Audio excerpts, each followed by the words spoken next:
이 인스타그램 문화나 SNS 문화가 확산되기 시작하면서 여행이라든지 외식이라든지 또는 뭐 자기의 신념 같은 거, 난 베지테리안이야, 네? 나는 뭐 양성평등을 지향해, 나는 뭐 우리 반려견을 뭐 어떻게 하는 사람이야, 예. 이런 식의 그 주의 신조, 그러니까 옛날 같으면 과시가 잘 안 되는 것들이 예. 이런 플랫폼에서 과시가 되기 시작하는 거예요. 그러니까 그런 과시욕을 좀 충족시킬 수 있는 그런 아티스틱하고 또 그런 스토리가 있고 이제 이런 푸드들이 중요해졌다는 거죠. 식당 하시는 분들 이 프로그램 지금 보고 계실 텐데. 네네. 야, 진짜 식당하기 힘들다. 아, 근데 저는 이렇게 이해하셨으면 좋겠어요. 말도 좀 어렵고 네. 너무 얘기하는 것들이 첨단이어서 저거 우리가 할 수 있을까? 네. 또 이런 생각 하실 텐데 아닙니다. 이걸 다 하시라는 게 아니고 또 각자 식당 하시는 식당의 여건이 다 다르실 거잖아요. 그렇죠. 그렇죠. 이 중에 딱 한마디에만 오늘 제가 드리는 말씀 중에 딱 한마디에만 꽂히셨으면 좋겠어요. 한 단어에. 저거야. 그리고 내가 한번 실행해보고 잘 되면 좋고요. 안 되면 그럼. 왜 안 됐을까? 그럼 또 다른 건 없을까? 이렇게 한 변화를 주는 하나의 단초가 됐으면 좋겠어요. 그러니까 우리 가게의 여건에서 지금 라면 하나를 팔더라도 굉장히 다양한 변주가 가능하잖아요. 우리 가게 여건에는 이게 맞다. 네, 그러면 한번 그렇게 시도해 보시고 잘 안 된다. 이거 이 길이 아닌가비요. 그러면 이제 다른 시도를 또 한번 해보시고 이러면서 매출이 늘어나는 지점을 저는 찾아가셨으면 좋겠는데 처음에 어떻게 할지 좀 막막하잖아요. 근데 이제 그 막막함을 저희가 이제 이렇게 여러 가지 키워드를 드리는 겁니다. 네, 3프로TV와 배달의 민족이 서울대 트렌드 분석센터 그리고 서울대 김단도 교수님 이렇게 힘을 모아서 외식업 사장님들을 위해서 아주 중요한 정보를 저희가 만들어서 보내드리려고 이렇게 모였지 뭡니까. 네, 오늘 2023 외식업 트렌드라고 하는 아주 재미있는 키워드로 한 1시간 정도 방송을 진행해 볼까 합니다. 저는 3프로TV의 외모 담당 이프로고요. 함께 해주신 서울대 김난도 교수님, 뭐 설명이 필요 없죠? 대한민국의 트렌드를 분석하시다가 요즘에는 이끌어 가시는 분입니다. 소개해드리죠. 김난도 교수님 나오셨습니다. 어서 오십시오. 네, 안녕하세요. 네, 반갑습니다. 안녕하세요. 서울대 네. 소비 트렌드 분석센터에서 외모를 저도 담당하고 아, 있습니다. 네. 피곤하시겠습니다. 예. 예, 충분히 이해합니다. 그동안 뭐 트렌드를 분석하시고 네. 그래서 궁금해하는 우리 그 시청자들의 궁금증을 많이 풀어주셨는데 네네네. 외식업 트렌드에 집중해서 트렌드 분석을 한 번 더 하셨다고 네, 들었습니다. 어떻게 뭐 친인척 중에 외식업 하는 분들이 좀 있으셔서 안쓰러운 마음에 그런 건 아니고요. 저는 뭐 아시지만 트렌드 코리아라는 책을 예. 지금 15년째 연속해서 냈었거든요. 근데 이제 이 책은 대한민국 트렌드 전체를 조망하는 책이에요. 예. 그래서 저희가 이제 책을 구성할 때 뭐 제조업, 서비스업, 뭐 금융업, 뭐 패션 이렇게 이제 어느 정도 염두에 두고 기술도 많이 넣고 예. 그렇게 이제 일반적인 독자를 위해서 쓰는 책인데요.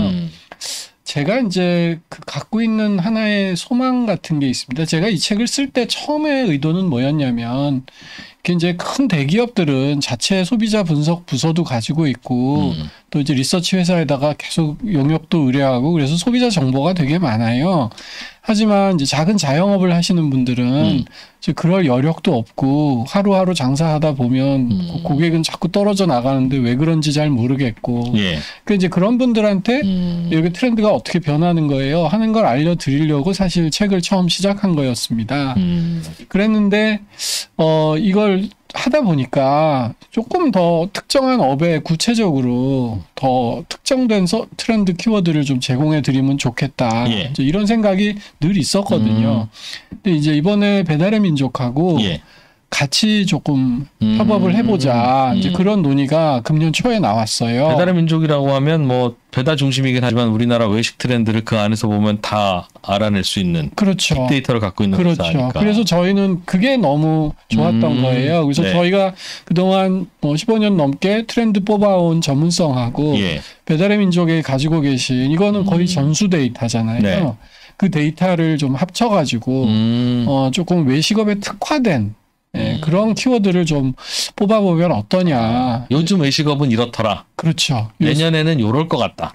그 키워드가 잘 나오던가요? 아유, 뚜렷하게? 그거 내는 게 저희 직업인데요. 이제 내야지요. 근데 저희는 이번에 특화시킨 게 업의 변화라기보다는 예. 외식을 하는 소비자의 변화, 소비자들이. 예, 고객의 변화가 어떤 것이 있느냐 하는 거에 특별히 이제 초점을 맞췄습니다. 그러니까 저를 소개하자면 저는 지금 서울대 생활과학대 소비자학과 교수거든요. 예. 그러니까 저희 과가 소비자 연구하시는 그렇죠. 거네요. 소비자 연구하는 과니까 저희는 뭐 업이나 기술이나 뭐 이제 이런 변화보다는 고객 자체가 지금 어떻게 변하고 있느냐 그 다양한 모습을 조금 보여드리려고 저희가 사실은 연초부터 준비를 했습니다. 네. 그래서 이제 트렌드 코리아라는 책을 저희가 7월부터 쓰는데요. 그 책 쓰면서 사이드로 이 트렌드 코리아에 나오는 키워드들이 예. 구체적으로 외식업에서는 어떻게 구현이 되고 있지? 이제 그런 이제 문제의식을 계속 가졌고요. 참 외식 다양해졌죠. 예. 외식이 옛날에는 김 교수님은 어릴 때 네네. 부모님이 난도야 외식하러 가자. 그러면 어디 아유, 갔습니까? 어머님은 짜장면 싫다고 하셨죠. 근데 저 진짜 짜장면 좋아했고 탕수육이 세상에서 제일 맛있는 음식인 줄 알았는데 네. 뭐 지금도 맛있는 음식이지만 보면 정말 다양한 그리고 이제 그걸 다 집에서 즐길 수 있게 됐잖아요. 그렇죠. 외식이 아니네요. 그러니까 정말 말씀하신 대로 집에서 즐기니까. 식생활 전반이 좀 바뀌고 있습니다. 예전에는 이제 특별한 날은 나가서 먹고 네. 집에서는 다 해 먹고 좀 이런 느낌이었다면 지금은 그냥 집밥은 다 배달해서 먹거나 나가서 먹고 특별한 날 내가 스파게티 한번 만들어 볼게. 이런 패러다임으로 바뀌고 있는 것 같아요.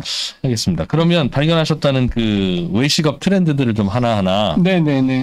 들어보면 좋을 텐데 네. 보통 김난도 교수님 그 매년 연말에 내년 트렌드 발표하시는 거 보면 몇 가지들이 있잖아요. 그래서 머리 글자 따서 재밌는 또 단어도 만들어 주시고. 뭐 그 제가 15년 전에 17년 전이네요. 네. 그때 이제 황금 돼지띠라서 골든 피그즈 이렇게 10개 첫 글자 맞췄었는데 그 한 번 그렇게 하고 나니까 매년 맞춰야 되는 거예요. 예, 그래서 오히려 그거 맞추기가 어렵죠. 내년 토끼띠인데 레빗 막 B 2개 들어가고 이거 쉽지 않습니다. 근데 이번에도 어떻게 할까 하다가 진부하다 이렇게 비판하는 분도 좀 계세요. 네. 그래서 이거 완전히 폐지할까 하다가 또 저희 나름대로 좀 시그너처인 것 같아서 만들어질 때까지는 한번 해보겠다. 네, 한번 할 수 있을 때까지는 해보자. 만들어졌습니까? 네, 그래서 이번에 저희 7대 키워드인데요. 7대 키워드의 첫 글자를 합치면 컨셉입니다. 컨셉. CONCEPT. 예. 그래서 컨셉. 하나하나 그럼 좀 들어볼까요? 네, 일단 왜 저희가 이제 컨셉으로 두 운을 맞췄는지 조금 말씀을 드려볼게요. 예. 예전에도 컨셉이 중요하다 이런 말씀들을 많이 하셨죠. 근데 요새 특히 컨셉이 중요해지는 것 같습니다. 외식업에서. 뭐 외식업뿐만이 아니라 젊은 사람들이요. 컨셉에 죽고 살아요. 그 중고등학생들 사이에서 컨셉 공부법이라는 게 있대요. 뭐냐면 이번에 중간고사인데 너무 공부하기 싫어.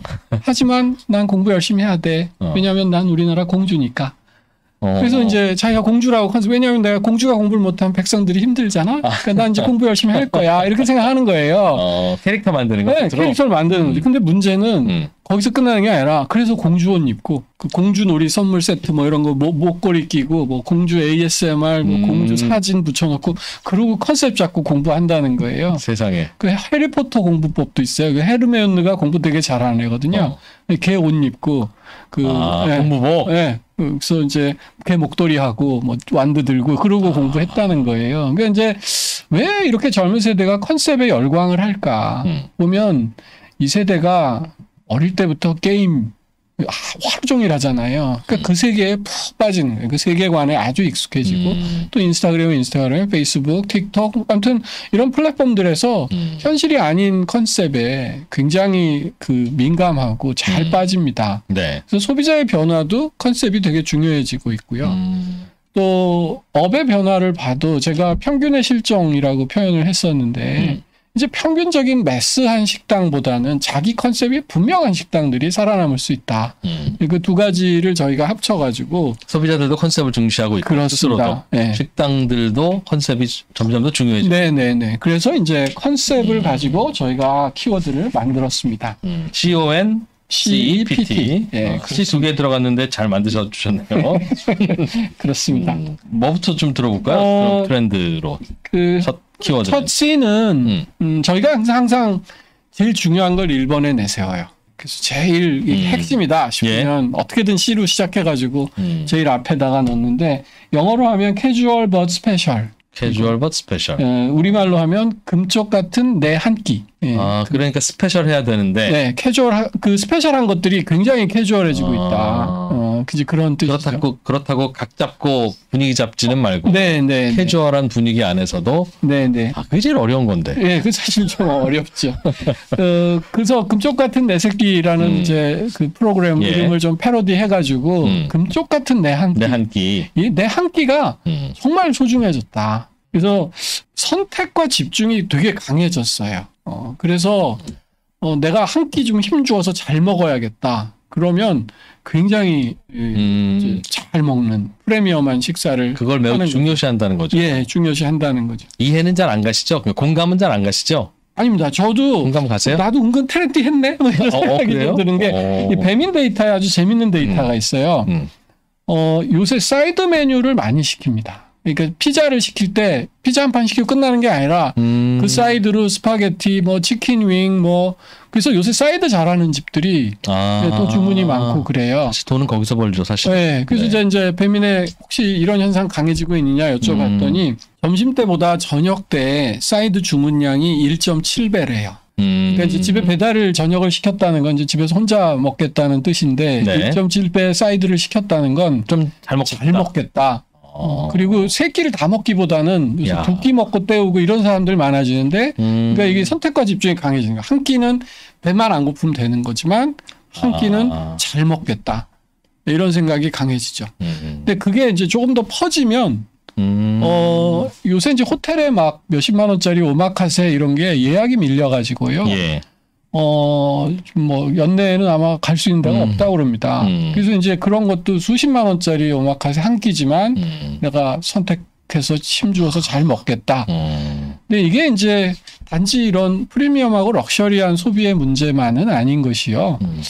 요새 이런 뭐 오마카세 같은 스타일이 보편화되고 있어요. 그리고 가격도 많이 저렴해지고 있고. 그래서 요새 나오는 신조어들 보니까 뭐 이모카세, 할매카세 뭐예요? 모르겠어요.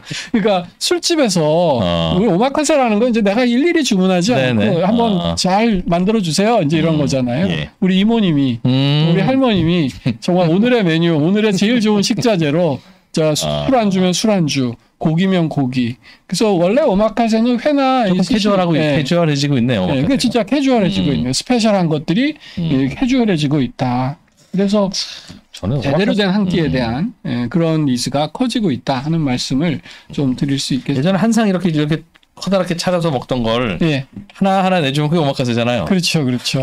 그 또 하나는 시간도 더 길어지고 있어요. 이게 한국 사람들은 식사할 때 이게 빨리 먹기로 굉장히 유명하잖아요. 빨리빨리 나와야 되고 또 먹으면 15분 만에 먹고 팍 또 나가고 그러는데 오마카세 같은 음식의 특징이 천천히 먹습니다. 만드는 과정을 계속 봐가면서 하나씩 나오는 걸 먹으니까요. 그만큼 즐기는 소비자가 많아졌다는 거죠. 먹는 거를. 자영업 하시는 분들도 식당 하시면 그러면 이 식당은 스페셜한 게 뭡니까? 네네. 좀 비싸도 그거는 뭐 이해하겠는데 스페셜이 없어요는 이건 안 된다는 거군요. 예, 그 이따가 제가 그 정답 식사라고 말씀드리고 싶은 부분인데 우리가 선택해야 되는 대안들이 너무 많아졌잖아요. 그렇죠. 배민 들어가 보면 정말 너무 많습니다. 그리고 우리가 방문을 하더라도 어떤 데는 메뉴 딱 보면 정말 100가지 써 있잖아요. 그때 굉장히 안 좋은 게 뭐냐면요. 특히 이제 한 2시쯤에 식당 가면 텅텅 비어 있단 말이에요.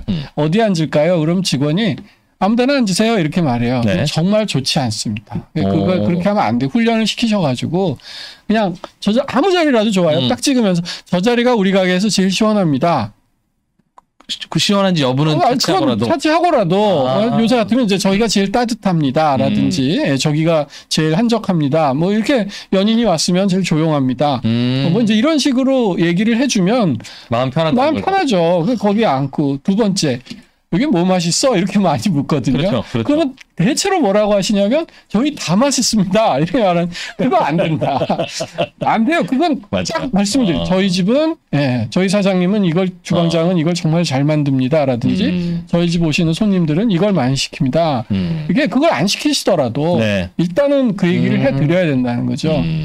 이게 제가 그래서 배민에 좀 요청을 해봤어요. 예. 저희가 이제 그 배민에서 주문할 때 어느 특정 업소를 누르면 그 사장님이 설정을 할 수가 있어요. 우리 집 대표 메뉴.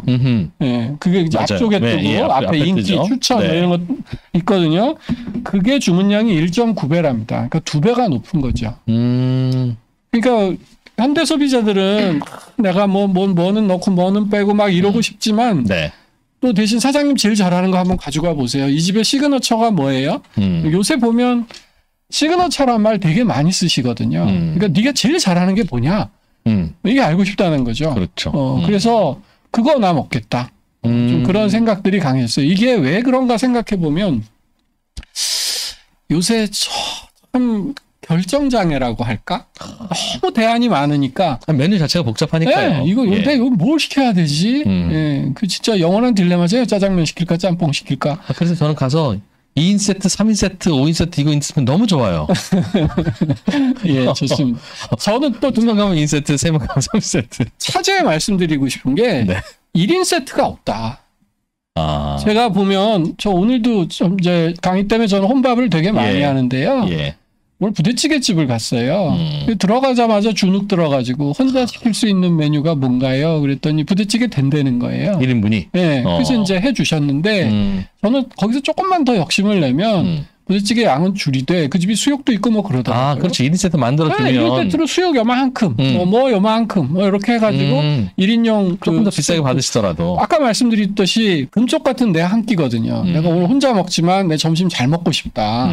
이러면 뭐 9,000원짜리 하나 먹기보다는 15,000원짜리 세트. 그래서 반찬으로 모두 나오고 알면서 하면 좋지 않을까. 네. 식당 하시는 분들은 우리 식당에 오는 분들은 이 정도 금액을 쓰시려고 오실 것이야 라고 생각하고 다 이제 그 근처에다만 맞춰 놓으시다 보니까 그런 것 같은데 저도 가다 보면 오늘은 좀 돈 쓰고 싶은 날이 있고 그럼요. 오늘은 좀 아끼고 싶은 날이 있으니까 맞습니다.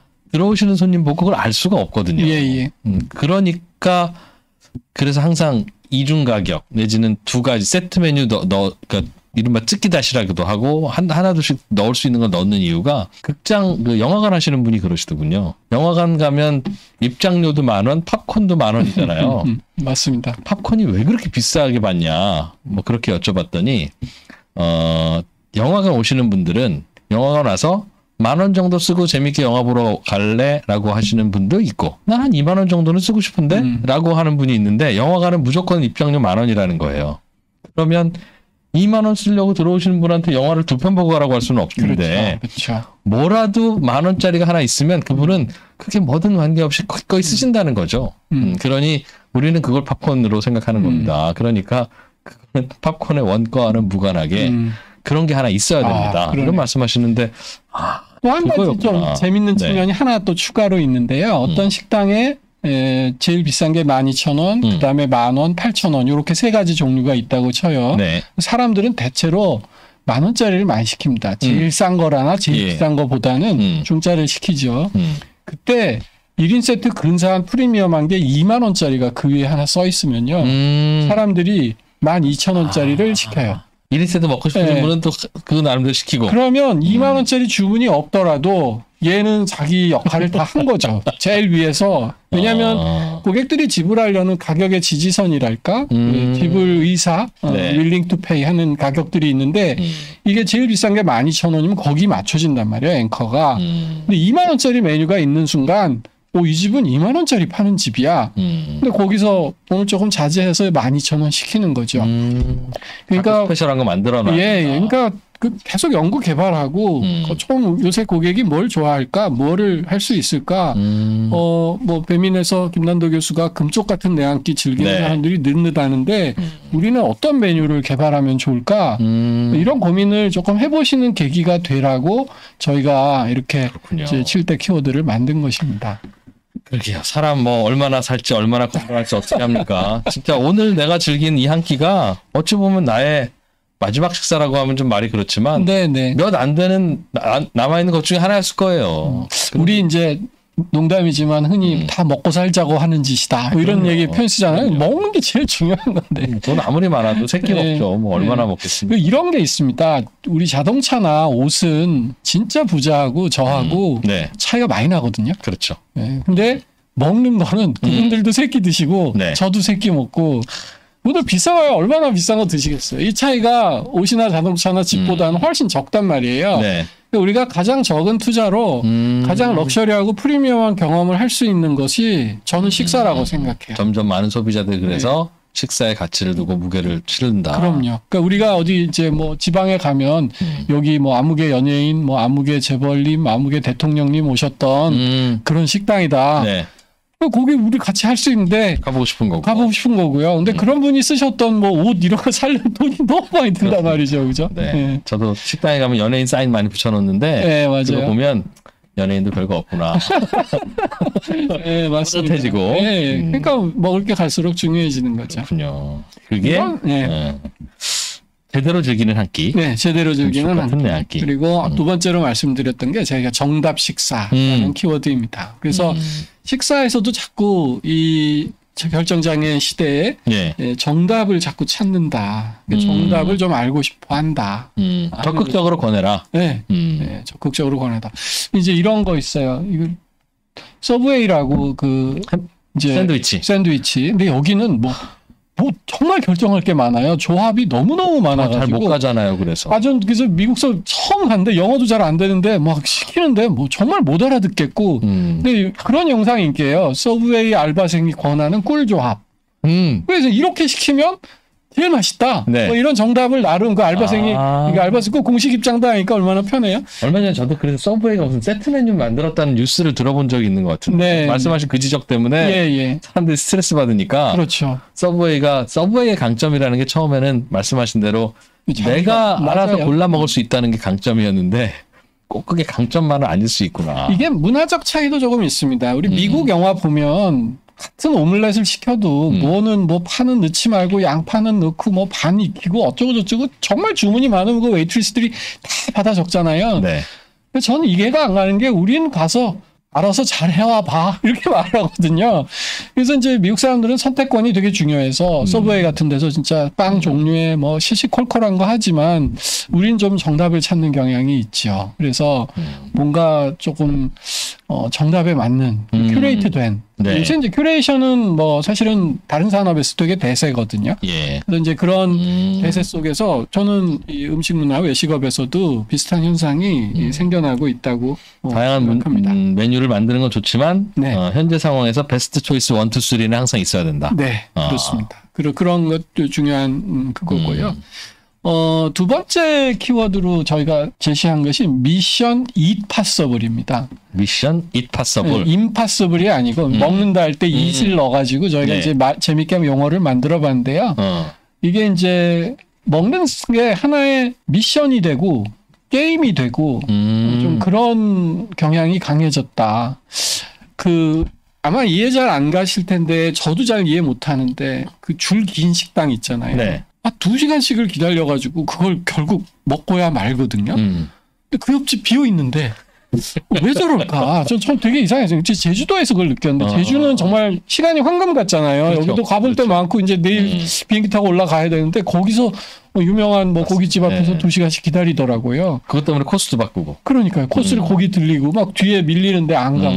왜 그럴까? 보면 먹는다는 행위 자체가 즐거운 겁니다. 그러니까 음식을 섭취하는 행위뿐만 아니라 기다리는 것부터 이미 이제 시작한 거죠. 그래서 저희 그 피켓팅이란 말 하거든요. 그 뮤지컬 티켓 같은 거. 네네. 이게 티켓팅 한다고 그래가지고 피켓팅이라고 그 유명한 그 특히 이제 분 나오는 뮤지컬 그 시간대는 정말 막 거의 광클릭을 해야 예매가 되는데 저희가 좀 푸드캐팅이라고 이름 바꿨어요. 그러니까 좋은 식당에서 먹으려고 막 예약하고 줄 서고 막. 근데 이게 그러니까 하나의 미션이 된 거죠. 그래서 하나의 도전해야 될 과제가 되는 거고요. 그래서 식사도 게임처럼 하고 도전해야 될 과제가 되는 거고. 진짜 연구 개발이 중요하겠네요. 예, 그러면. 그렇습니다. 근데 거기 가서 보면 사실은 어떻게 보면 되게 작은 포인트들이에요. 별거 아닌데. 네, 별거 아닌데 고기를 소금에 안 찍고 저기 젓갈에 찍어 먹네. 물론 이제 다른 것도 사장님은 네. 신경 많이 쓰셨겠지만 이제 고객 입장에서 느끼는 건 사실은 사소한 변화인데 그거 하나에 열광을 하고 사람들이 줄을 서고 그걸 사진 찍으려고 애쓰고 이제 하는 식의 그래서 이 외식 문화가 좀 게임화한다 하는 것이 이 미션 임파서블이고 최근에 배민에서 아주 재밌는 데이터를 하나 저한테 주셨습니다. 우리 이번에 월드컵 했잖아요. 예. 월드컵엔 역시 치킨에 맥주잖아요. 그렇죠. 그래서 요새 이번에 그 게임이 있는 날은 치킨 대란이 났다는 거예요. 네. 그래서 뭐 평소에 4.5배 주문이 물렸는데 그 치킨집도 이제 그렇죠. 예. 배달시킬 수 있는 치킨 양이 한정돼 있으니까 안타깝다고. 네, 안타깝죠. 다 못했는데 이제 그 인스타그램에 그게 그렇게 많이 올랐다는 게 치킨 득템 인증샷. 아, 오늘 같은 날 치킨 시켰다. 네, 오늘 내가 치킨 주문 성공했다. 그래갖고 이제 막 사진 찍어갖고 올리고 그래서 지금 축구가 중요한지 치킨이 중요한지 할 수가 없게 되는. 진짜 그날은 치킨을 먹어야 되나 봐요. 네, 그러니까 뭐 사실 그 치킨의 날이라고 해도 관계가 없겠죠. 그래서 이제 이런 식으로 음식 외식도 하나의 게임처럼 즐기는 과정을 좀 주는. 꼭 그거 먹어야 되니까. 네, 꼭 그거 먹어야 되는. 저도 친구랑 같이 모여서 축구 봤는데 네네. 치킨을 당연히 먹어야 된다고 생각하는데 치킨 못 시키잖아요. 네. 고민하다가 깐풍기를 시켰더니 빨리 오더군요. 그거 방법인데. 그래서 그냥 아쉬운 대로. 네네네네. 그만큼 음식의 의미를 계속 두고 있어서 우리 식당은 스페셜한 게 뭐냐. 우리 식당은 재밌는 포인트가 뭐냐. 다른 그러니까, 식당과 다른 게 뭐냐. 네, 거기에 대한 답을 만들어야 된다는 거죠. 예전에 이제 특히 뭐 식당마다 다르지만 젊은 분들 많이 오는 식당은 이 인스타그램업을 한다. 그래서 네. 이제 사진 찍기 좋아야 된다. 그래서 이제 음식도 맛보다 플레이팅 중요해지고 실내 장식을 막 그냥 막 형광 들어가는 막 분홍색도 쓰고 네. 막 해서 굉장히 예쁘게 만들고 그런 이제 그렇게들 많이 하시는데 이제 그런 요소가 계속 많아지고 있다는 거죠. 그래서 뭐 직원들의 옷차림이라든지 또는 뭐 디저트라든지 밑반찬이라든지 뭐 처음 나오는 뭐 아뮤즈부시라든지 뭐 아무튼 정말 다양한 요소들이 있어서 우리 식당을 만약에 하나의 게임에 비유한다면 젊은 사람들이 어디에 열광을 할까 이제 그런 지점을 찾아내는 것도 굉장히 좋은 지점이라고 생각합니다. 그게 이제 저희가 얘기하는 미션 임파서블입니다. 식부심? 네, 이건 뭡니까? 이건 자부심을 먹는 데서 느낀다. 그래서 나만의 자부심을 나만의 입맛 또 나만의 지식 이제 그걸로 알게 된다 하는 것입니다. 그래서 이제 정체성이란 말 쓰잖아요. 네. 나는 누구인가. 근데 그걸 식체성. 내가 먹는 것이 곧 나를 말해준다. 그래서 나는 너와 다르다. 대표적인 게 고수입니다. 고수 드세요? 저는 많이 넣으세요? 많이는 안 넣고요. 예. 그래도 못 먹는다는 얘기는 듣기 싫어서 좀 먹는 편입니다. 네, 저는 뭐 태국 가면 꼭 빼주세요. 꼭 그러는 편인데도 기분이 그렇다니까 통쾌하네. 제가 트렌드에 좀 약해서 이게 고수 같은 거 내가 엄청나게 먹는다. 아, 그게 나를 표현한다는 거죠. 나는 고수 먹을 줄 아는 사람이야. 또는 요새 또 트러플이라고요. 그 송로버섯 향 있잖아요. 그 트러플 향이 굉장히 인기예요. 뭐 요리할 때 뭐 트러플을 얼마나 넣는다는 등.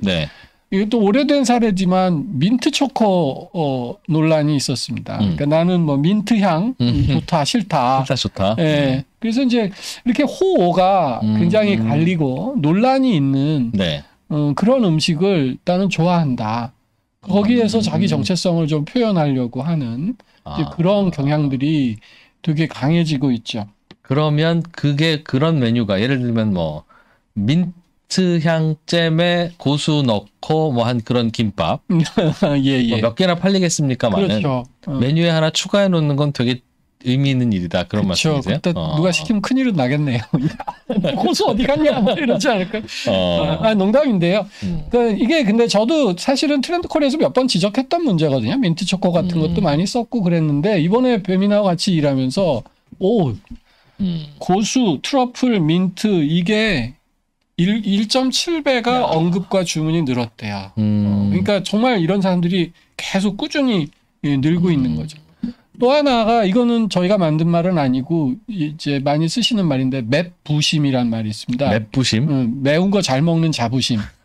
그래가지고 우리 너 어느 단계까지 매운 거 먹어봐서 우리 유튜브 먹방 보면 네. 정말 매운 거 막 드시고 그런 것도 있는데요. 이게 이제 유튜버만의 문제가 아니고 정말 사장님들이 그 매운 거 파는 집에 가면 등급을 구분해 놓거든요. 그렇더군요. 네, 예. 뭐 아주 매운맛, 순한 맛 뭐 이렇게 있는데 두 가지 변화가 보이는데 첫 번째로는 옛날에는 한 3등급에서 5등급이었다 그러는데 요새는 7등급이나 8등급까지 등록이 된대요. 그러니까 이제 배민에서 등록시킬 때 이렇게 보면 그러면서도 자꾸 위쪽을 선택하는 분들이 꽤 있나 뭐 봐요. 아마 그런가 보죠. 그러니까 아주 세분화되고 있는 거죠. 그러니까 이게 자기가 매운 거를 먹을 수 있다는 거, 그거 가지고, 이제 자기 정체성을 표현하고.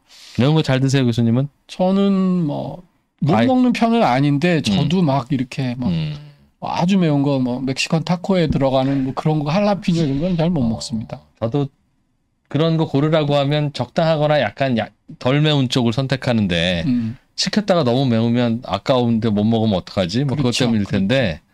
근데 요새는 대로, 그게 좀 강도가 강해지는 것 같아요. 옛날에는 못 먹으면 덜 먹으면 중간이면 되지. 진짜 중간이었는데 요새는 중간도 되게 맵더라고요. 그래서 자꾸 저도 순하게 시키고. 트라이를 하는 쪽이다 그런데 요즘 소비자들은. 네. 그리고 그게 세분화되고 있다는 것도. 나는 7단계 중에 4단계 정도 매운 걸 좋아. 뭐 이런 식인 거죠. 옛날에는 맵다, 중간이다, 안 맵다 이 정도의 심플한 구분이었다면. 그리고 이제 또 하나는 식부심의 하나는 이터러시라고. 리터러시가 이제 그 지식, 예. 문해력 이런 뜻이잖아요. 문해력. 예. 근데 이제 이터러시, 이제 지식에 먹는 거에 대한 문해력. 메뉴에 관한 교양, 네, 지식, 교양. 뭐 이거는 이해력. 무슨 역사가 어떻게 되고 어떻게 먹어야 제대로 먹는 거고. 근데 이제 요새 매체들이 많아지고 전문가들이 많아지시면서 예. 그런 설명들이 많아졌고 일반 소비자들도 이제 그런 거를 아주 잘 이해하게 됐다는 거죠. 그래서 굉장히 그건 메뉴에 대한 좀 더 상세한 설명이나 네네. 관련된 스토리 예. 뭐 그런 걸 메뉴와 같이 제공할 필요가 있다는 말이 듣죠. 그럼요. 우리 좋은 식당 가면요. 음식 내올 때 설명해 줍니다. 예, 이건 네. 뭐를 어떻게 만들었고 어떻게 이제 그런 식당일수록 되게 좋은 식당이고요. 제가 어느 한 식당을 갔는데 그 한 식당에는 방마다 커다란 텔레비전이 있어요. 저거 뭐예요? 텔레비 보는 거예요? 그게 아니고 거기 파워포인트를 띄우셔가지고요. 음식 설명해줘요? 메뉴를 영어로 띄우시더라고요. 그 외국인들이 왔을 때 이거는 쌀을 어떻게 해서 만든 거고 요렇게 해서 그 굉장히 만드는 과정도 제가 이렇게 보니까 콩글리시가 아니에요. 진짜. 그럼 그 영상 자체를 만들어서 틀어주시는 거예요? 이게 파워포인트예요. 영상은 아니고. 그럼 직원이 와서 설명합니까? 그거 보고? 그러니까 직원이 띄워놓고 가는 거죠. 네, 직원 한국말로는 해주시는데 네. 그분이 영어를 잘 못하셨는지 저걸 보십시오. 이제 이러는 건데. 그러니까 음식에서 그냥 맛만 있으면 되는 게 아니라 지적인 측면이 되게 중요해졌다. 알고 먹자. 너 이거 역사가 언제인지 알아? 뭐 이제 이렇게 하면서 이게 뭐하고 잘 맞는지 알아? 뭐 이제 이런 식의 어떤 그 먹을 거 가지고 이제 자부심을 느끼는. 그럼 업주 입장에서는 내가 만들어서 내는 음식에 대한 뭔가 설명할 거리가 있어야 되겠네요. 그러니까 꼭 파인다이닝이어가지고 그래서는 아니고 그럴 필요 없고 제가 이 재료 하나 얻으려고 뭐 강원도 고성에서 뭘 가져왔고 또 이거 하려고 이 장은 사실은 우리가 직접 한 거고 이제 이런 식의 어떤 식당이든 다 하는 일이라 하더라도. 네. 그래서 자기가 천천히 설명할 수 있는 이제 그런 게 되게 중요해진 것 같습니다. 그래서 내가 먹는 것 가지고 좀 자부심을 느끼실 수 있게 그렇게 해드리는 게 되게 중요해졌다 하는 것입니다. 먹기 위해 식당을 가고 먹기 위해 주문을 하지만 실제로는 먹기만 하지는 않는다는 거네요. 그럼요. 그 유명한 격언 중에 We are what we eat라는 말이 있습니다. 우리가 먹는 것으로서 설명된다. 네. 이제 그게 두 가지 의미가 있는데 그건 건강하는 이제 관리하실 때 많이 쓰는 말이에요. 그렇죠. 그래서 뭐 이제 지방 같은 거 너무 많이 먹고 그러면 비만해지고 이제 그런 의미도 있지만 이게 문화적인 측면도 있습니다. 그러니까 샴페인을 먹느냐 맥주를 먹느냐에 따라서 영국 사람들은 귀족이냐 서민이냐 가르는 거거든요. 그러니까 내가 어떤 음식을 먹느냐가 사실은 나를 육체적이든 사회적이든 규정하는 것이죠. 그러니까 이제 그런 열망을 우리 작은 사장님들이 조그맣게라도 조금 충족시킬 수 있으면 좋지 않을까? 그런 생각을 저희가 해본 거죠. 맛있는 음식 찾아가서 먹고 뭐 좋은 음식 먹고 음식을 잘 먹고 하루를 보내면 네네. 진짜 보람 있는 것 같아요. 그럼요. 네. 잘 먹은 하루는 진짜 잘 산 하루인 거죠. 인생 별거 없어요, 그죠? 네. 식사이클링 그런 트렌드도 네, 있습니까? 식사이클링은 저희가 리사이클 한다고 그러잖아요. 네, 재활용? 네, 재활용. 근데 요새 먹을 거에 대한, 근데 사실 재활용은 저희가 필환경이라는 단어를 저희 책에서 만들었거든요. 요새 많이 쓰셔서 되게 흐뭇한데 친환경이 아니라 이제 반드시 환경을 지켜야 한다는 인식이 되게 강해지고 있습니다. 그래서 옛날에는 뭐 배송시키면 이 포장지를 튼튼하고 네. 정말 과대포장할 만큼 많이 주기를 바라셨거든요. 근데 요새 고객들은 그러면 오히려 싫어한다고. 이거 환경 어떻게 해? 이거 어떻게 버려? 이제 다 그런 거 걱정하시는 거거든요. 이게 이제 음식에도 적용이 된다. 그래서 식사이클이라는 말을 했는데 식사이클은 두 종류가 있습니다. 하나는 음식을 어떻게 재활용할 것인가, 남은 음식을. 그래서 특히 이제 배달시킨 음식들이 조금씩 남잖아요. 그럴 때 이제 그걸 재활용할 수 있는 레시피라든지 방법이라든지 하는 게 하나 있고요. 두 번째는 사실은 배달 쪽에서도 이 포장 용기 문제가 사실은 좀 심각합니다. 그래서 이제 이 용기를 어떻게 재활용할 수 있을까? 네. 그냥 그래서 버릴 수도 있지만 그 용기 자체를 가지고 어떻게 이제 딴 방향으로 뭐 필통으로 쓰든 뭘로 하든 조금 활용의 방안을 좀 제안하는. 야, 그것도 하나 예쁘게 만들어서 제안을 하면 귀엽고 재밌겠네요. 그렇죠. 꼭 쓰지 않더라도. 예, 꼭 쓰지 않더라도 소위 그 고객들의 죄책감은 좀 덜어줄 수 있죠. 내가 쓰레기 양산하는 사람이다라기보다는 어떻게든 활용할 수 있는 용기를 나는 쓰고 있다. 하는 자부심이랄까 죄책감을 덜을 수 있는 이제 그런 세상에. 것이 중요해지고 있는 거죠. 식사이클링. 네. 그리고 스토리 다이닝이라고 저희가 이름을 붙였는데요. 네. 스토리 다이닝은 음식에도 스토리가 있어야 된다 하는 것이고요. 제일 대표적인 거는 저희가 아트 푸드라고 이름을 줬는데 비주얼이 중요하다는 것입니다. 그래서 요새 그렇죠. 이제 굉장히 아티스틱한 그러니까 미술 작품 같은 좀 그렇게 플레이팅을 강조한 이건 뭐 역시 인스타그램이나 사진 찍는 문화가 보편화된 것인데요. 사실은 우리가 인스타그램을 비롯한 사진 찍기 문화는 굉장히 중요한 식산업에서의 변화예요.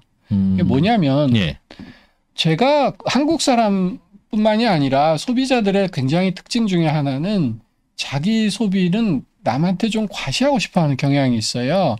그래서 명품 가방을 사고 그렇죠. 뭐 명품 가방이 뭐 10배 더 많이 들어가서 10배 비싼 건 아니잖아요. 내가 이런 브랜드 쓰는 사람이다. 네. 근데 그 과시가 주로 물건으로 합니다. 경험으로는 할 수 없어요.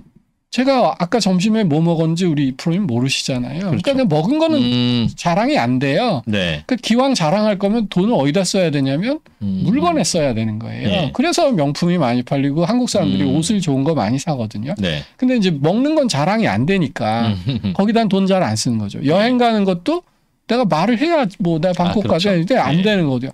근데 인스타그램의 등장은 경험을 과시제화 시켜줬어요. 그래서 음식만으로도 충분히 음식 과시할 수 먹은 있군요. 거, 놀러 간 거, 이제 이런 것들이 내 말하지 않아도 내 인스타에 올리면서 과시가 되는 거죠. 그러니까 사람들이 이제 구매해서 경험으로 쫙 관심이 쏠리기 시작하는 거죠. 그래서 경험제들이 이제 굉장히 각광을 받기 시작하는 겁니다. 그거 보면 뭐 물론 저는 100%라고는 생각하지는 않지만 이 인스타그램 문화나 SNS 문화가 확산되기 시작하면서 여행이라든지 외식이라든지 또는 뭐 자기의 신념 같은 거, 난 베지테리안이야, 나는 뭐 양성평등을 지향해, 나는 뭐 우리 반려견을 뭐 어떻게 하는 사람이야, 이런 식의 그 주의 신조, 그러니까 옛날 같으면 과시가 잘 안 되는 것들이 이런 플랫폼에서 과시가 되기 시작하는 거예요. 그러니까 그런 과시욕을 좀 충족시킬 수 있는 그런 아티스틱하고 또 그런 스토리가 있고 이제 이런 푸드들이 중요해졌다는 거죠. 식당 하시는 분들 이 프로그램 지금 보고 계실 텐데. 네네. 야, 진짜 식당하기 힘들다. 근데 저는 이렇게 이해하셨으면 좋겠어요. 말도 좀 어렵고 너무 얘기하는 것들이 첨단이어서 저거 우리가 할 수 있을까? 뭐 이런 생각하실 텐데 아니면 내가 이걸 다 하시라는 게 아니고 또 각자 식당 하시는 식당의 여건이 다 다르실 거잖아요. 그렇죠. 이 중에 딱 한마디에만 오늘 제가 드리는 말씀 중에 딱 한마디에만 꽂히셨으면 좋겠어요. 한 단어에. 그래서 저거야. 그리고 내가 한번 실행해 보고 잘 되면 좋고요. 안 되면 그럼. 왜 안 됐을까? 그럼 또 다른 건 없을까? 이렇게 한 변화를 주는 이제 하나의 단초가 됐으면 좋겠어요. 그러니까 분식집이라도 네네. 내놓는 라면 그릇이 독특하면 좋고. 그럼요. 뭐 다양한 맵기라든가 뭐 토핑을 선택할 수 있으면 좋으나. 그렇죠. 간단하게 그냥 1번 세트, 2번 세트 이렇게 주세요 하는 것도 같이 있으면 그때그때 다르게 할 수 있고. 그럼요. 그러니까 우리 가게의 여건에서 지금 라면 하나를 팔더라도 굉장히 네. 다양한 변주가 가능하잖아요. 우리 가게 여건에는 이게 맞다. 네, 그러면 한번 그렇게 시도해 보시고 재밌겠네요. 네, 잘 안 된다. 이거 이 길이 아닌가벼. 그러면 이제 다른 시도를 또 한번 해보시고 이러면서 매출이 늘어나는 지점을 저는 찾아가셨으면 좋겠는데 처음에 어떻게 할지 좀 막막하잖아요. 그러니까 이제 그 막막함을 저희가 이제 이렇게 여러 가지 키워드를 드리는 겁니다. 점점 더 머리를 많이 써야만 그런 것 같아요. 이 식당뿐만 아니라 모든 산업이 열심히 해서 되는 산업에서 점점 진짜 현명해야 되는 산업으로 바뀌는 것 같다. 그러니까 땀을 많이 흘린다고 돈을 잘 벌고 장사가 잘 되는 시절에서 땀은 별로 안 흘리시는 것 같은데 네, 하더라도 저는 그걸 현명함보다는 이런 단어로 표현하고 싶습니다. 학습 능력. 그러니까 현대에서 저는 가장 중요한 능력은 학습 능력이다. 학습이 이렇게 뭐 우리 3프로 TV 보면서 공부하고 이런 능력을 지나서 내가 이걸 시도했는데 잘 돼. 또는 잘 안 돼. 왜 안 될까? 네. 저 생각해보고 그거 약간 개선하고. 그래서 하루치의 개선이 끊임없이 조금씩 모이면 딱 뒤돌아서 1년 후에 보면 엄청난 혁신이 돼 있는 거죠. 이건 사실 좀 유명한 개념입니다. 이노베이션 스택이라고 스타트업에서 많이 쓰는 용어인데요. 예. 작은 스타트업들이 성장하고 있으면 엄청난 대기업들이 엄청난 자본으로 비슷한 비즈니스 모델을 채택해서 네. 이 스타트업을 죽여요. 그럼 이런 상황에서 이 작은 스타트업들이 어떻게 살아남느냐? 큰 한 방의 혁신으로는 못 살아남는다는 거예요. 그거는 큰 기업들이 다 따라올 수 있는데 네. 예. 매일매일 조금씩 혁신을 해서 조금씩 축적을 시켜놓으면 아무리 큰 기업이 와도 고객이 이탈하지 않는다는 거죠. 매일 배우자. 네, 그래서 매일 배우고 시도하고 거기로부터 또 바꾸고 요거를 잘하시는 분이 저는 사업 잘한다고 생각해요. 그러니까 똑같은 거 열심히 하는 거가 아니라 매일 바꿔가는 것을 열심히 한다. 그래서 이건 학교 공부하고는 좀 상관없습니다. 그냥 학습 능력이 좋은. 제가 이 단어를 어디서 배웠냐면 VC라고 있잖아요. 벤처 캐피털리스트. 예. 스타트업에 투자하시는 분들. 처음에 시드 투자하실 때는 이게 진짜 잘 될지 안 될지 모르죠. 아무도 모르잖아요. 그래서 이제 사람 보고 투자하신다는데 사람의 학력을 보느냐, 뭐 생긴 걸 보느냐. 이분은 자기 철학은 학습 능력을 보신다는 거예요. 그 이유가 스타트업이 애초에 계획했던 대로 성장하는 수는 될 리가 없는데 그때 안 된다고 좌절하는 친구가 있고 거기서 배워가지고 피버팅을 하는 친구들이 있다는 거예요. 야. 그래서 자기는 딱 하나 본대요. 학습 능력 보신다고. 그때 굉장히 큰 뭐랄까요 감명을 받았습니다. 근데 이건 우리 작은 식당 사장님 여러분 어떻게 보면 다 작은 스타트업 창업자신 거잖아요. 그러니까 저는 뭐 학습 능력이 굉장히 중요한데 학습을 해보려면 이제 가설을 세워야 되고, 그렇죠. 이걸 해볼까, 저걸 해볼까 이제 이런 생각을 하실 때 시도도 해봐야 되고, 다른 데 가서 관찰도 해야 되고. 그렇죠. 그게 그 중에 이제 저희 이번 키워드가 조금 도움이 됐으면 하는 마음이 있는 겁니다. 그래서 실은 자기 식당에 있는 시간보다 남의 식당 가서 관찰하는 시간이 더 많아야 될 수도 있는데, 네. 여건이 그렇지 않으니. 네, 여건이 그렇지 않으니까요. 제가 이제 들은 이야기인데요. 네. 유명한 셰프님들이 주방에 가가지고 자기가 직접 요리 이제 주방장을 맡고 야심차게 연 식당은 잘 안 되는 경우가 많대요. 그래요? 근데 사모님이 카운터를 지키고 이분이 주방을 지키면 훨씬 잘 되는 경우가 많대요. 근데 사실은 음식점의 성공을 좌우하는 요소는 주방에서 생산하는 음식의 맛도 있지만 카운터에서 느낄 수 있는 고객들의 반응, 무슨 음식을 주로 어떻게 시키더라, 또 마케팅을 어디다, 오늘 학생들이 많이 오니까 역시 쿠폰은 학교에다 뿌려야겠더라, 이런 생각은 사실은 주방보다는 카운터에서 더 많이 할 수 있다는 거거든요. 근데 그거를 그냥 직원들이 막 그렇게 창의적으로 생각하기는 어려운데, 그래서 사모님이 카운터를 보고 사장님께서 주방을 지키는 그 식당이 굉장히 더 잘 된다. 그런 말씀을 제가 이건 뭐 지금 뇌피셜로 들은 얘기인데. 요리하는 거 이외에 다른 능력이 중요한. 그러니까 제가 그 말씀을 좀 드리고 싶은 거예요. 꼭 사모님이 아니시더라도 사장님들께서 꼭 주방에서 모든 것이 결정나는 건 아니라는 거예요. 그 식당 밖에서 계속 배우고 우리 고객들 어떤 사람들이 오늘 많이 왔다. 주방 안에 있으면 오늘 짜장면이 몇 그릇이다 하면 이거밖에 안 그렇죠, 느껴지잖아요. 그런데 것만 보니까 밖에 있으면 야 우리 가게는 가족이 많이 온다. 또는 학생들 남자애들이 많이 온다. 술들을 많이 시킨다. 네. 그렇다면 술 먹기 좋은 메뉴를 찾아보자. 그래서 그걸 메뉴에 제일 위쪽에 쓰고 직원들이 그걸 먼저 추천하고 뭐 이제 이런 식으로 좀 경영 전체를 합리화시킬 수 있으려면 좀 새로운 시각이 필요하다는 새로운 뜻이네요. 시각이 필요하다는 거죠. 야, 이건 이렇게 하면 주방에서 어려워서 안 돼라고 고정관념 갖고 있는 것보다. 네. 그럴 때 사모님이 계시면 이제 훨씬 쉽죠. 저는 대학교 총장님도 네네. 교수님 중에 뽑지 말고 예. 밖에서 전문 경영인을 데려오던가. 미국 외국 대학 많이 그렇게 하시죠. 예. 네. 그래야 그럴 때가 된 게 아닌가. 뭐 저도 공감합니다. 김 교수님은 연말쯤 되면 내년의 트렌드를 네네네. 발표도 하시고 라이프 트렌드를 주로 연구를 하셨는데 이번에 독특하게 외식업 트렌드에 집중해서 좀 그 분석을 하시다 보니 네네. 이게 맞물려 가는 것도 꽤 있죠. 당연히 공통점도 있죠. 있고 당연히 있죠. 이건 또 좀 차이점도 있는 것 같네 하는 것도 느끼셨어요. 그러니까 이렇게 생각하시면 돼요. 사실 트렌드 코리아와 이번에 만든 외식업 트렌드는 그렇게 다르지 않습니다. 그러니까 굳이 표현하자면 현미경을 들이댔다.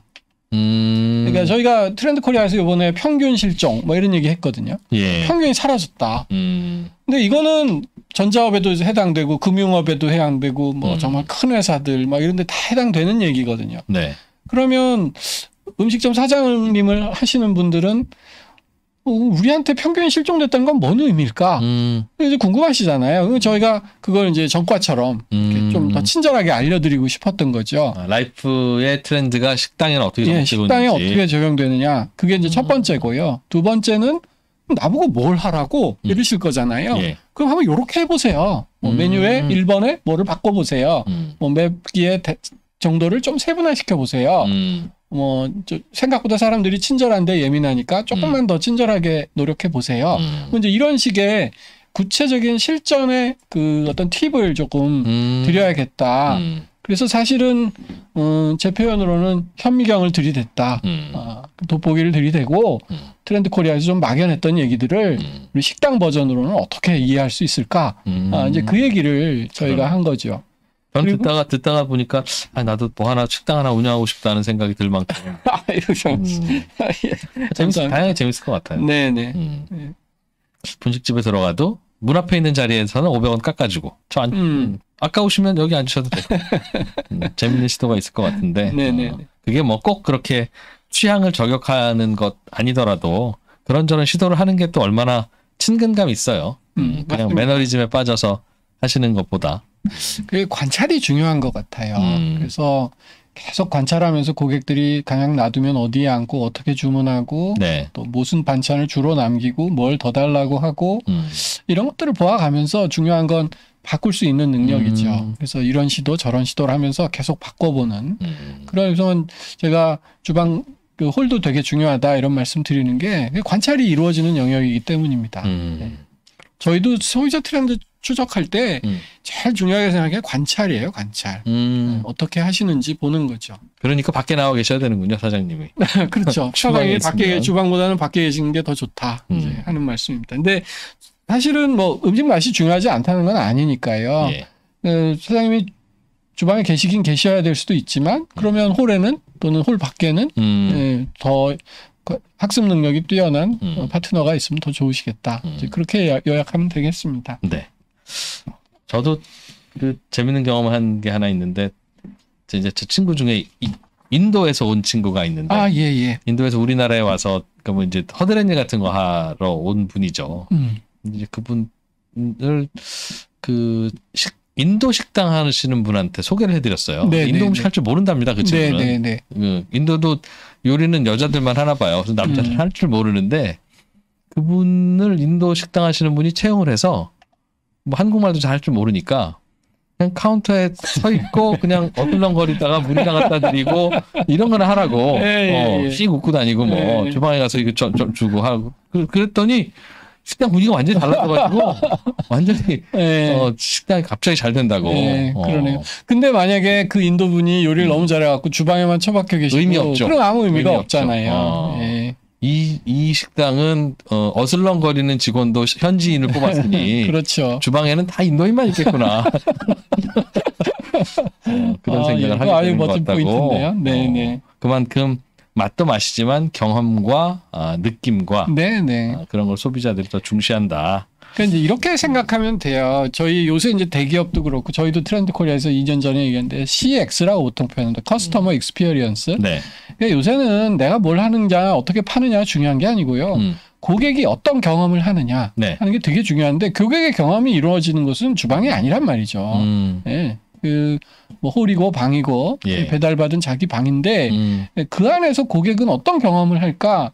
그걸 집요하게 생각하는 게 맞고 그 인도인이 홀에 어슬렁거렸다는 건 고객에게 내가 진짜 인도에 온 것 같은 그런 경험을 줬다는 거죠.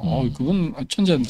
그런 것 같습니다. 그래서 자기가 익숙한 곳을 떠나야 자기의 가치가 높아지는구나 하는 것도 저도 배웠습니다. 네, 그렇겠네요. 그분이 인도에 계속 스테이하고 있었으면 그냥 수학여행 한 명인데.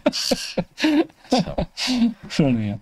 교수님과 함께 일 도와주시는 서울대 트렌드 분석센터 여기에서 만드신 2023 외식업 트렌드는 오늘 이거 말씀해 주신 게 다는 아닐 거고 다양한 데이터가 훨씬 더 많은 데이터가 있고요. 뭐 책을 쓰셨나요? 아니면 어디가 책보다는 보고서를 지금 쓰고 있고요. 해당 보고서는 배달의 민족에서 이제 홈페이지나 이런 데 좀 잘 올리실 것 같고 이걸 또 이제 메이킹 어떤 다큐멘터리 비슷한 영상으로도 만들어서 뿌리려고 하고 제가 이번에 배달의 민족에게 많이 배운 것은 저희가 이제 아무래도 학교에만 있고 책만 쓰다 보니까 자꾸 이제 어려운 얘기, 멋있는 얘기, 이런 막 영어로 된 얘기, 이제 이런 얘기 하려고 자꾸 이제 막 안 그러려고 그러는데 자꾸 버릇이 그렇게 됐나 봐요. 근데 이제 배달의 민족은 사장님 팀이 있으세요. 그래서 저 처음엔 회사 사장님 비서실이 저렇게 큰가 그랬는데 그게 아니고요.